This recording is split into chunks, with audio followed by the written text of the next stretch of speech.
लड़कपन खेल में बीता, जवानी नींद भर सोया, बुढ़ापा देख के रोया। सजन रे झूठ मत बोलो, खुदा के पास जाना है। न हाथी है न घोड़ा है, वहां पैदल ही जाना है। सजन रे झूठ मत बोलो। हेलो दोस्तों, मैं दिवाकर सिंह GVPS अकाउंट से आप लोगों को कुछ संदेश दिया। प्यारे छात्रों, लड़कपन खेल में बीता, जवानी नींद भर सोया, तो प्यारे बच्चों बुढ़ापा देख के रोया। इसलिए अभी लड़कपन में पढ़ लीजिए ताकि जवानी भी अच्छी रहे और बुढ़ापा भी अच्छी रहे।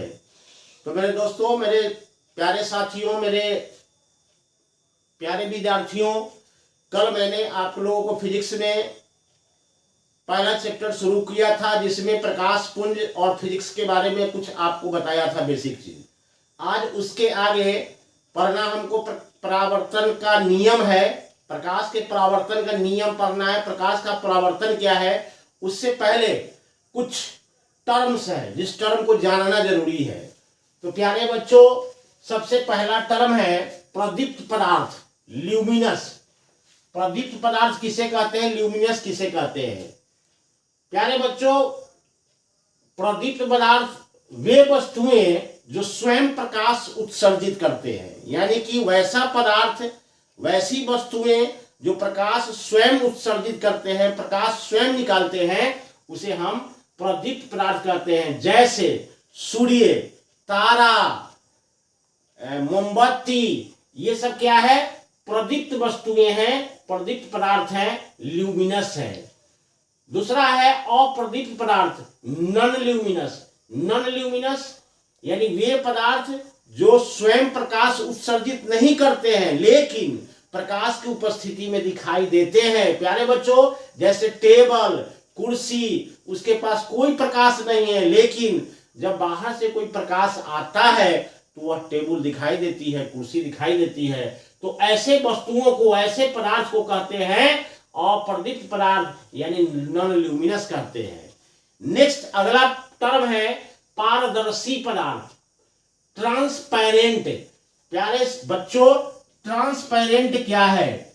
वे पदार्थ जिनसे प्रकाश आर पार कर जाता है उसको हम कहते हैं पारदर्शी पदार्थ। जैसे कांच, हवा, पानी, ये सब क्या है, पारदर्शी पदार्थ है, ट्रांसपेरेंट है। तो मुझे ऐसा लग रहा है कि आप इन चीजों को समझ रहे होंगे। 2-4 बार इसको, वीडियो को बार बार देखेंगे, मैं गारंटी देता हूं कि आपको जीवन भर के लिए ये सब याद हो जाएगा। रटने की जरूरत नहीं पड़ेगी। मैं रटने की कला आपको नहीं सिखा रहा हूं, समझने की कला सिखा रहा हूं, सीखने की कला सिखा रहा हूं। तो पारदर्शी आप समझ गए। अब अपारदर्शी समझ लिए कि अपारदर्शी पदार्थ क्या होता है। प्यारे बच्चों, अपारदर्शी पदार्थ है कि वे पदार्थ जिनसे प्रकाश उत्सर्जित नहीं होता है लेकिन प्रकाश की उपस्थिति में वे दिखाई पड़ते हैं। जैसे टेबल है, कुर्सी है, ईंट है, एटसेट्रा एटसेट्रा। नेक्स्ट है पारभासी पदार्थ, ट्रांसलूसेंट।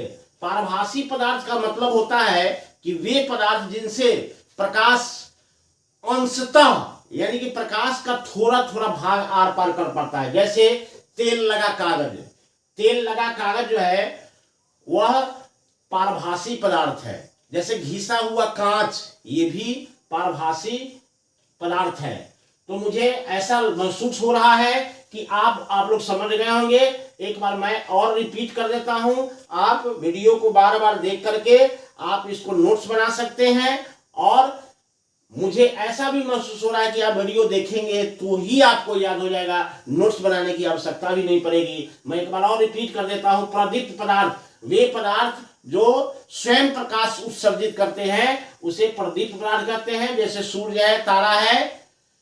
अप्रदीप्त पदार्थ जो स्वयं प्रकाश उत्सर्जित नहीं करते हैं। अब है पारदर्शी पदार्थ, वे पदार्थ जिनसे होकर के प्रकाश पूर्ण रूपेण आर पार कर जाता है, उसे पारदर्शी पदार्थ कहते हैं। जैसे हवा, कांच, पानी। अपारदर्शी पदार्थ वे पदार्थ है जिनसे प्रकाश आर पार नहीं कर पाता है, उसे अपारदर्शी पदार्थ कहते हैं, ओपैक कहते हैं। जैसे टेबल है, कुर्सी है, एटसेट्रा। पारभासी पदार्थ वे वस्तुएं जिनसे होकर प्रकाश अंशतः आर पार कर पाता है, पूर्ण रूपेण पार नहीं करता है, प्रकाश का थोड़ा सा भाग पार करता है। जैसे तेल लगा हुआ कागज, घिसा हुआ कांच। अब इसके आगे हम लोग पढ़ेंगे प्रकाश का परावर्तन। तो मैं इसे रब कर रहा हूं, मिटा रहा हूं, आप लोग वीडियो पर बने रहे। अब मैं आपको पढ़ाऊंगा प्रकाश का परावर्तन, reflection of light. Reflection of light क्या है बच्चों, जरा ध्यान दीजिएगा। अब हमें पढ़ना है प्रकाश का परावर्तन। प्रकाश का परावर्तन, रिफ्लेक्शन ऑफ लाइट। प्रकाश का परावर्तन, reflection of light. What is reflection of light? प्रकाश का परावर्तन क्या है? अब इसे हम लोग डिटेल में समझेंगे कि रिफ्लेक्शन ऑफ लाइट क्या होता है, प्रकाश के परावर्तन क्या होता है। प्यारे साथियों, यह एक परावर्तक सतह मान लीजिए या एक समतल दर्पण मान लीजिए इसे। जब कोई प्रकाश की किरणें एक समांगी माध्यम में चलकर किसी परावर्तक सतह से टकराकर उसी माध्यम में लौट जाती है, इस घटना को प्रकाश का परावर्तन कहते हैं।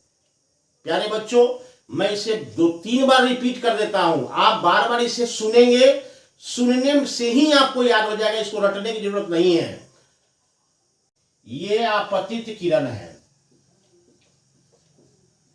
मेरे प्यारे, मेरे दुलारे बच्चे, जो टकरा करके परावर्तक सतह से के किसी बिंदु से टकरा कर जो लौटती है, उसे कहते हैं परावर्तित किरण। ये परावर्तित किरण है, परावर्तित किरण। अंग्रेजी मीडियम वाले, इंग्लिश मीडियम वाले, ये जो है इंसिडेंस रे है, ये इंसिडेंट रे है, और ये रिफ्लेक्टेड रे है। ये इंसिडेंट रे है, ये रिफ्लेक्टेड रे है, और दोनों के बीच में एक लंब डाला जाता है, जिससे फिजिक्स में अभिलंब कहते हैं, नॉर्मल कहते हैं। ये दोनों आपतित किरण और परावर्तित किरण को अलग करती है। एक लंब डाला गया आपतन बिंदु पर, जिसे अभिलंब कहते हैं। अब प्यारे बच्चों, आपतित किरण और अभिलंब के साथ जो कोण बनता है, ये कोण जो बनता है, इसको कहते हैं आपतन कोण। इसे कहते हैं आपतन कोण, एंगल ऑफ इंसिडेंस। और परावर्तित किरण अभिलंब के साथ जो कोण बनाती है, परावर्तित किरण, ये परावर्तित किरण है, ये अभिलंब है, और इसके बीच में जो कोण बनता है, इसको कहते हैं परावर्तन कोण। इसको कहते हैं परावर्तन कोण। ये हो गया एंगल ऑफ रिफ्लेक्शन, ये हो गया एंगल ऑफ इंसिडेंस, ये हो गया एंगल ऑफ रिफ्लेक्शन। ये सारे टर्म आपको याद रखने हैं कि ये आपतित किरण क्या है, अभिलंब क्या है, और परावर्तित किरण क्या है। तो इसमें कुछ खास चीजें आपने देखा। नंबर 1, कुछ टर्म को हमने देखा। पहला है आपतित किरण, ये है आपतित किरण। इसको कहते हैं इंसिडेंट रे, इंसिडेंट रे, ये इंसिडेंट रे है। दूसरा हमने देखा, ये इंसिडेंट रे है, ये रिफ्लेक्टेड रे है, यानी परावर्तित किरण। परावर्तित किरण, परावर्तित किरण, इसको कहते हैं रिफ्लेक्टेड रे, इसको कहते हैं रिफ्लेक्टेड रे। अंग्रेजी मीडियम वाले बच्चे इस अंग्रेजी शब्द को ध्यान देंगे कि रिफ्लेक्टेड रे, परावर्तित किरण। और आपतित किरण और परावर्तित किरण के बीच में एक आपतन बिंदु पर, यहाँ जो है, मान लीजिए कि ये वो बिंदु है, तो यहाँ जो है, यह वो बिंदु जो है तीसरा आपतन बिंदु, ये आपतन बिंदु है। एंगल पॉइंट ऑफ इंसिडेंस, आपतन बिंदु, इसको कहते हैं point of incidence, point of incidence. अंग्रेजी मीडियम वाले बच्चे, सीबीएसई बोर्ड वाले बच्चे जरा अंग्रेजी शब्द पर पढ़ेंगे और जो बात हिंदी में समझाई जा रही है तो मुझे ऐसा लगता है कि आप अंग्रेजी मीडियम में भी इसको आप कन्वर्ट कर सकते हैं। कोई अंग्रेजी मीडियम बहुत बड़ी चीज नहीं है।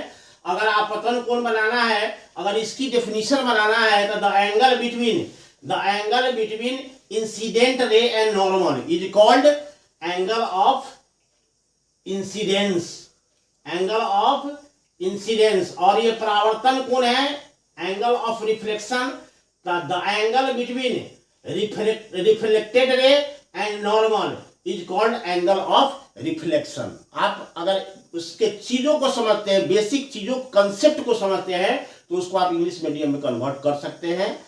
कोई बहुत बड़ी चीज नहीं है। आपतन बिंदु देख लिए। अब इसमें क्या है, चौथा पॉइंट है आपतन कोण। आपतन कोण, आपतन कोण, angle of incidence, angle of incidence, angle of incidence. पांचवा नंबर है परावर्तन कोण, परावर्तन कोण, angle of reflection, angle of reflection.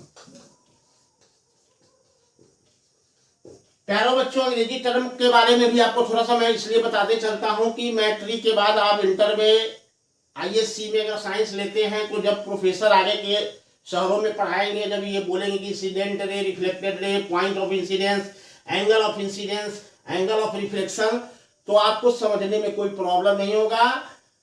Bihar में चूंकि अंग्रेजी को अनादर किया जाता है, इसलिए अंग्रेजी का कोई मान्यता नहीं है, इसलिए बच्चे अंग्रेजी पर ध्यान नहीं देते हैं, इसलिए आगे चल के उसको इंग्लिश पढ़ने में बहुत प्रॉब्लम होती है। तो मैं इस व्यू से आपको अंग्रेजी टर्म भी बताते चलता हूं। तो अब मुझे आप समझ गए होंगे कि आपतित किरण क्या है। आने वाली किरणों को आपतित किरण कहते हैं। पहला पॉइंट पर ध्यान दीजिएगा, आपतित किरण, इंसिडेंट रे क्या है, कहीं से भी आने वाली जो प्रकाश की किरणें हैं उसको हम आपतित किरण कहते हैं। और आपतित किरण जो है दर्पण के, यानी कि समतल दर्पण हो या जिस बिंदु पर पड़ती है, परावर्तक सतह के जिस बिंदु पर पड़ती है उसको कहते हैं आपतन बिंदु। और आपतन बिंदु से लौटती है जो प्रकाश की किरणें उसको कहते हैं परावर्तित किरण। और आपतन कोण क्या है, आपतित किरण और अभिलंब के बीच जो कोण बनता है उसको कहते हैं आपतन कोण। और परावर्तित किरण और अभिलंब के बीच जो कोण बनता है उसे परावर्तन कोण कहते हैं, एंगल ऑफ रिफ्लेक्शन कहते हैं। इस आपतन कोण को, एंगल ऑफ इंसिडेंस को I से सूचित करते हैं और परावर्तन कोण को R से सूचित करते हैं। तो मुझे ऐसा फील हो रहा है, महसूस हो रहा है कि आपको यहां तक समझने में कोई प्रॉब्लम नहीं है। प्रकाश के परावर्तन के बारे में समझ गए। मैं एक बार और रिपीट कर देता हूं कि जब कोई प्रकाश की किरणें किसी समांगी माध्यम में चलकर किसी परावर्तक सतह से टकराकर उसी माध्यम में लौट जाती है, उसे हम प्रकाश का परावर्तन कहते हैं। प्रकाश के परावर्तन में जो टर्म है, जो घटनाएं घटी है, उसमें कुछ टर्म्स हैं, आपतित किरण, परावर्तित किरण, आपतन बिंदु, आपतन कोण, परावर्तन कोण। इसके बारे में भी आपको समझा दिया। मुझे ऐसा लग रहा है कि आप बच्चे इस चीज को समझ गए होंगे। अब इसके आगे हम कल परावर्तन का नियम पढ़ाएंगे कि परावर्तन का नियम क्या है, what is the law of reflection, reflection का लॉ क्या है, नियम क्या है। मैं इतना ही कह करके आज का